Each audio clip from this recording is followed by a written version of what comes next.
আপনি একা চিলেলে হবে না, আমি একা চিলেলে হবে না, এটা আমাদের সম্মিলিতভাবে সবাইকে মিলে কাজ করতে হবে।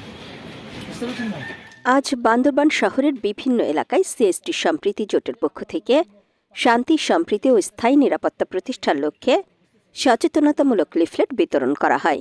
বিতরণ কার্যক্রমে উপস্থিত ছিলেন সম্প্রীতি জোটের আহ্বায়ক ইঞ্জিনিয়ার থোয়াই চিংমং শাক, মুখপাত্র পাই শিখই মার্মা, কেন্দ্রীয় সদস্য শাহিন আলম, চট্টগ্রাম মহানগরের সংগঠক অং সেহলা মার্মা ও অন্যান্য পর্যায়ের নেতৃবৃন্দ। তারা সাধারণ মানুষের হাতে লিফলেট তুলে দিয়ে পার্বত্য চট্টগ্রামে দীর্ঘমেয়াদী শান্তি ও সামাজিক সহাবস্থান নিশ্চিত করার প্রয়োজনীয়তা তুলে ধরেন। লিফলেটে পার্বত্য চট্টগ্রামের প্রতিটি নাগরিকের সমান অধিকার, নিরাপত্তা নিশ্চিতকরণ, বৈষম্যহীন সহাবস্থান, ভূমি সমস্যার ন্যায়সঙ্গত সমাধান, চাঁদাবাজি ও সহিংসতা বন্ধ এবং সকল জাতিসত্তার সাংবিধানিক স্বীকৃতি নিশ্চিত করার দাবিসহ এলাকার স্থায়ী শান্তির জন্য গুরুত্বপূর্ণ বার্তা তুলে ধরা হয়।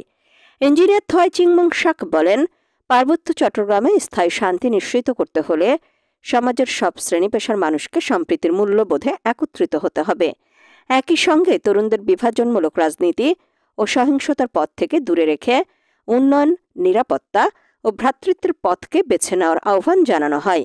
দিনব্যাপী এই লিফলেট বিতরণ কর্মসূচি সাধারণ মানুষের মাঝে ইতিবাচক সাড়া সৃষ্টি করেছে এবং অনেকেই সম্প্রীতি প্রতিষ্ঠার এই উদ্যোগকে স্বাগত জানিয়েছেন।